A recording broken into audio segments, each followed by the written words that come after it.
E se eu te disser que pilotos de caça, controladores de voo e funcionários de aeroporto viram objetos que desafiam a física? E até hoje, ninguém explicou? Hoje, 5 casos documentados, 5 mistérios que não morrem. Fique até o final, o último vai gelar o seu sangue. Bem-vindo ao Arquivo 404. Nos próximos minutos, você vai ver relatos diretos, registros oficiais e contradições que deixam mais perguntas do que respostas. Alguns casos aconteceram sobre aeroportos lotados, outros deixaram marcas físicas e tempo perdido. Prometo, cada história está entre as mais perturbadoras e bem documentadas já registradas. Pronto para começar? Caso 1. O'Hare, o disco sobre o portão C-17. 7 de novembro de 2006. Aeroporto de O'Hare, Chicago. Fim de tarde cinza. Pista úmida.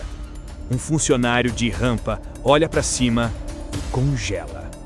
Acima do portão C-17, um disco metálico, escuro, totalmente silencioso. Não tremula, não balança, paira, como se a gravidade fosse opcional.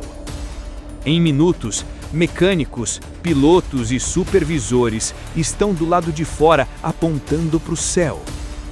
Descrições batem: metálico, sem som, entre 2 e 7 metros. Hovering. De dentro do terminal, passageiros também veem. Então, de repente, o objeto dispara para cima, atravessa as nuvens e deixa um buraco circular perfeito, uma janela de azul no meio do cinza. Minutos depois, o buraco fecha. Torre não registra, radar não acusa. E quando tentam reportar, silêncio no rádio. Primeira resposta oficial: nada aconteceu. Meses depois, sob pressão, dizem fenômeno meteorológico, Hole Punch Cloud. Mas me diz, fenômeno meteorológico paira sobre jatos comerciais? Fenômenos meteorológicos decolam em alta velocidade? Caso 2. Buff Ledge, o lago e o tempo perdido. 7 de agosto de 1968, Vermont. 2 monitores de acampamento, Janet e Michael, descansam num pier no Lake Champlain. 3 luzes distantes. Primeiro parecem pássaros, mas não se movem como pássaros. Disparam, viram, param. Uma delas vem direto na direção deles. Acima da água, um objeto metálico com cúpula e pequenas janelas. Silêncio absoluto. Uma luz pulsante que ondula sobre o lago. Um clarão. Eles se jogam no pier. Quando olham de novo, acabou. O objeto sumiu. Mas o sol está mais baixo. Horas se passaram e eles não lembram de nada. Anos depois, pesadelos, ansiedade e sangramentos. Um investigador respeitado sugere hipnose regressiva. Sob hipnose, ambos descrevem seres pequenos, olhos negros, exames clínicos, comunicação telepática. Detalhes coincidem. Céticos falam em sugestão. Mas o que fazer com o tempo perdido, os sintomas e outros relatos independentes naquela mesma semana? No fim, ninguém sabe. Só sabemos que aquela tarde no pier nunca terminou para eles. Caso 3. O encontro de Pierre e os seres de Titânia. Na noite gélida de 6 de dezembro de 1978, o vilarejo de Torriglia, incrustado nas serras ao norte da Itália, parecia respirar calma e serenidade. As estrelas no céu piscavam feito pequenos diamantes, revelando um cenário que mais lembrava contos de tempos passados. Não havia uma única alma que perambulasse pelas ruas estreitas, exceto o vigia noturno, Pier Fortunato Zanfretta. Pier, um homem robusto de 26 anos, caminhava em seu turno habitual, uma lanterna em mãos e um rádio que emitia crepitações distantes. O frio cortante não oferecia o mínimo de clemência enquanto ele avançava, seus passos deixando marcas na neve fresca. Tinha a responsabilidade de zelar pelo silêncio, pelas sombras e por qualquer evento incomum que interferisse naquele quadro invernal. Foi quando o insólito aconteceu. O rádio estalou em estática crescente antes de mergulhar em silêncio total. Pier sentiu o coração acelerar. Um presságio sombrio sussurrou-lhe aos ouvidos. Ele virou a esquina de uma viela e, ali à sua frente, a visão que congelou até o sopro do vento. Gigantes humanoides, figuras que reforçavam mitos antigos, desafiaram sua lógica. Mediam perto de 3 metros, pele escamosa e reptiliana que refletia a luz das estrelas. Olhos amarelos em forma de triângulo que o perfuravam com uma presença avassaladora. Um aroma sulfuroso impregnou o ar, sufocante e repugnante. Pier tentou sacar sua pistola, mas algo naqueles olhares o paralisou. Um manto invisível que o atou à terrível visão. Sem lembrança plena de como sucedeu exatamente, Pier se viu dentro de um espaço vasto, metálico e ecoante. Ao longo dele, uma série de corredores extensos, todos convergindo a um destino desconhecido. Sentaram-no numa cadeira que moldou seu corpo como um abraço gélido, e seus sentidos, lançados ao êxtase e ao terror ao mesmo tempo, absorveram a silenciosa comunicação daqueles seres. Não precisaram de palavras. Suas mentes entraram na de Pier como uma sombra engolindo a luz. Os estranhos lhe apresentaram um cilindro cristalino, uma peça que irradiava uma luz viva, fulgurante e que parecia pulsar com a essência de outro universo. Um presente? Uma arma? A incerteza pairava no ar, como se aquele objeto possuísse a capacidade de transformar o destino do mundo. Eles desejaram que Pier levasse o cilindro aos humanos, mas ele recuou. Recusou, presas de um medo primordial do desconhecido. Quando o apoio chegou, encontraram-no na neve, olhos fixos no vazio, corpo tremendo e uma pistola de fato estava em sua mão, ainda que a sensação da presença dos seres persistisse, opressiva e viva. Dias depois, sob hipnose, as imagens vieram à tona, detalhadas e consistentes. As criaturas, seu pedido e a relutância de Pier em aceitar aquele artefato esotérico. Os relatos sacudiram a Itália, jornais e rádios cobriam o caso de Zanfretta incessantemente. Os moradores confirmavam, muitos haviam visto luzes anormais rasgando o céu naquela noite fatídica. Apesar do ceticismo predominante, um detalhe encerrava o enigma com um toque de prata.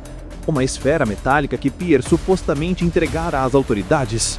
Uma prova de seus encontros desaparecera da noite para o dia, sem documentos, sem uma só justificativa. Ridicularizado, Pier não recuou.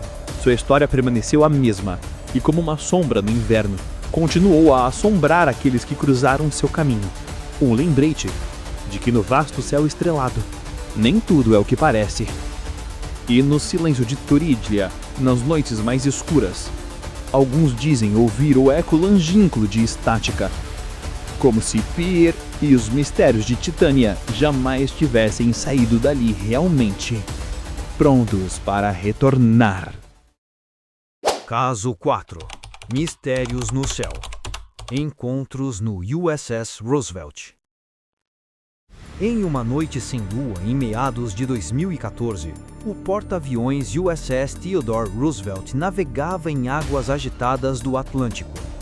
O cheiro de sal mordia o ar, e o barulho constante das ondas quebrando contra o casco fornecia uma trilha sonora quase hipnótica para os marinheiros.